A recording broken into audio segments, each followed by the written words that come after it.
When I think of Black history, I think of resilience. Resilience means to bounce back, to use the strength that you have been given to go through the battles of life. When I think of resilience, I think of Mary Jackson. Mary Jackson had a BA, a bachelor's degree in math, and a bachelor's degree in physical science. She was the first Black female engineer at NASA. NASA stands for National Aeronautics Space Administration. She was not only the first Black female engineer at NASA, but she also wrote and published reports on supersonic speeds. Another person that I think of is Dorothy Vaughan. Dorothy Vaughan's job at NASA was to supervise the computers. The very first computer ever used at NASA was in 1961, and it was an IBM. It was Dorothy Vaughan that facilitated that computer so that it could be used by NASA. She was an American mathematician and a computer programmer. She was also a Black woman. She made important contributions to the early years of the United States Space Administration. Dorothy Vaughan also integrated the ACD. The ACD stands for Analysis of Competition Division. She was the first Black and the first woman to be in that league of mathematicians to learn how to do things like running an IBM computer, which had never been done before. She also segregated lunchrooms and workspaces at NASA, privileges that Black Americans have at NASA today. Another woman that I think of is Katherine Goebel Johnson, who also made contributions to NASA.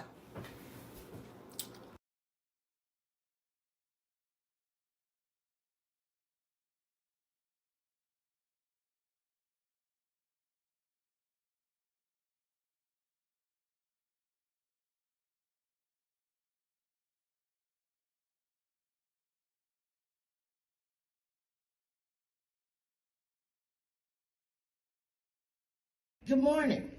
Achievements. There is no question about the role of African Americans' achievements in shaping U.S. history.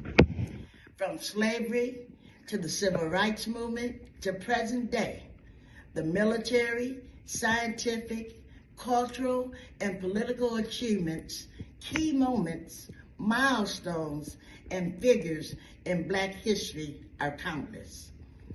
By definition, achievement means a thing done successfully, typically by effort, courage, or skill.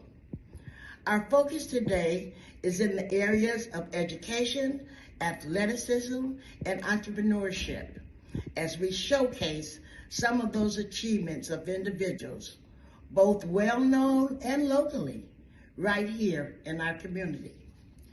When I think of Black history and education, I can't help but to remember the times when we were denied an education at all due to the color of our skin.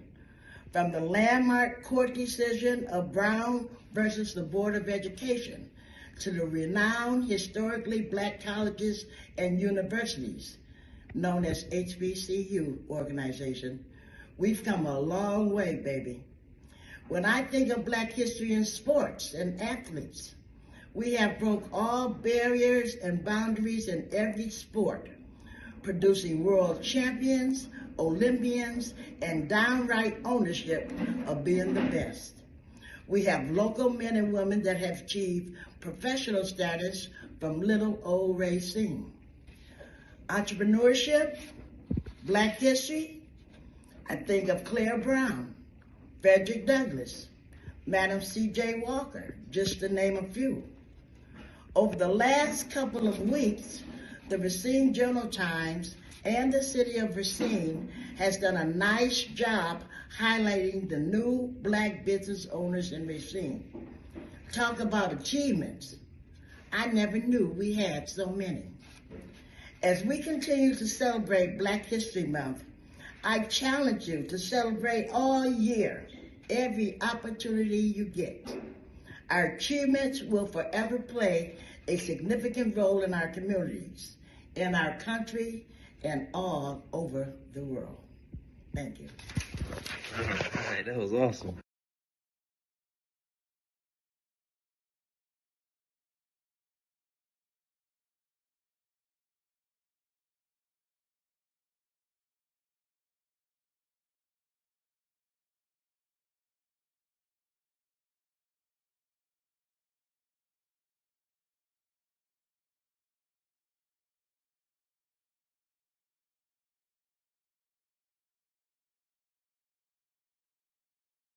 Richard Humphreys was a silversmith who founded a school for African Americans in Philadelphia, originally called the African Institute. It was renamed the Institute for Colored Youth and eventually became Cheyney University of Pennsylvania, the oldest historically Black university in the United States. When I think about Black history, I think about us as a people being trendsetters. How we flaunted different hairstyles like afros and braids, or worn dashikis to represent ourselves in a beautiful yet social and political way. Believe it or not, afros and braids were not always a means of just looking good. They are some of the few hairstyles with historical meaning amongst Black people. The history of the afro can be traced back to tribal Africa, where hair was used to define roles, hierarchy, and status.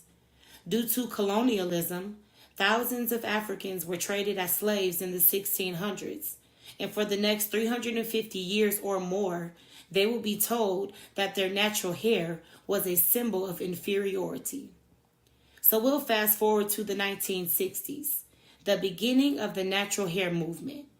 In addition to the already ongoing civil rights movement, Black people decided to eradicate the negative perception of being Black. Natural hair became a symbol of pride and heritage. Those wearing an afro were making a political statement. We are fighting the status quo. For a couple of decades, political activists wore the afro proudly. Later, the hairstyle became a fashion trend, shifting into the mainstream due to its popularity with musical icons such as Diana Ross and the Jackson 5. In the late 1900s, wearing the afro was more about Black women finding their way back to our roots, having natural and healthy hair. Our hair in its natural state consists of complex curls and kinks, making them a beautiful and accurate physical representation of the complexity of being Black, signifying historic richness, endurance, and stories of fighting. The history of braids goes all the way back to 3000 BC Africa, along the Saharan desert.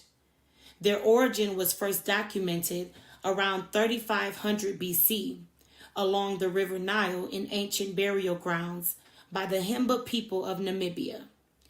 Braids often help determine which tribe a person belonged to. Warriors and kings wore styles like cornrows to show their status. Braid patterns could also be used to identify a person's marital status, age, power, wealth, or religion. And back then, elders would often teach children braided styles, who would then show friends and other family members, using this as a way to socialize. Braids are and always have been a means of freedom.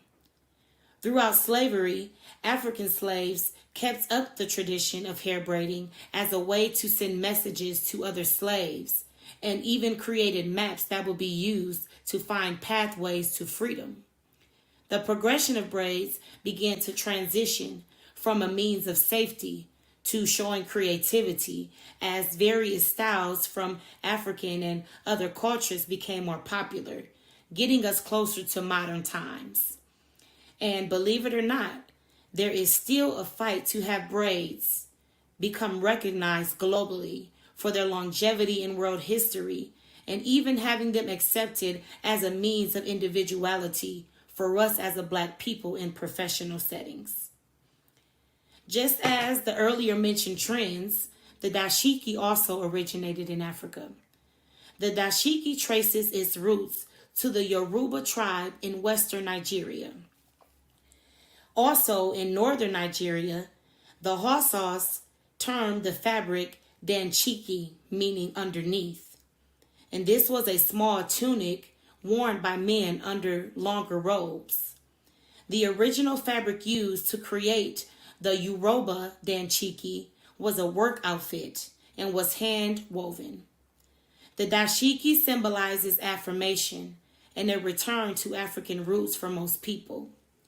African Americans have often worn the dashiki shirt to celebrate our African history and promote Black pride since the late 1960s. Many women and men wear the dashiki as a unisex item during Black History Month.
I am beautiful.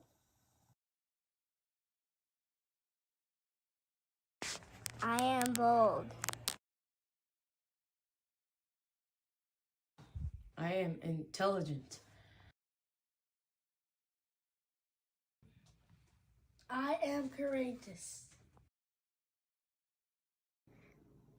I am Black. I am Black history.